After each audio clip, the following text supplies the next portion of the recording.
So I'm like curious on your take on, I don't know if I apologize if I use the wrong terminology, but like stocking rates and things like that. Like if a few are good, more is better, right? Well, I'm assuming that's not the case. How do you go about measuring that when they're grazing on cover crops and things like that? And if you could just kind of walk through that as to how important is understanding the density relative to the available food for the cattle that you're supporting.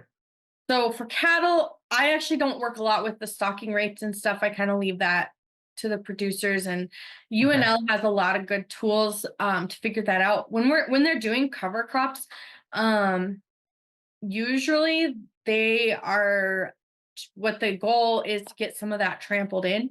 So usually they're doing very high. Oops, sorry, my lights. Oh, energy Hold on. savers. Okay, there we go. I was being too still. Mhm. No, usually with the cover crops, usually they're trying to get some of that mashed into the soil, and so they are usually doing like more of a mob grazing. So they've got them really condensed in there, and they're moving the fence at least once a day. Some producers are really going after it with twice a day. If they're full time producers and they don't have a job outside of, you know, cattle, but because that's a lot of labor.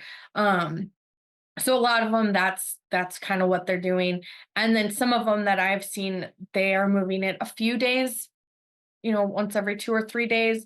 Um, and on those ones I've seen what's really interesting. I got invited to go out on a producer's field one time, and um you had some cattle reaching out over that fence line trying to get whatever they could get before he moved it, because they were like, "Ah, yeah, let me after it."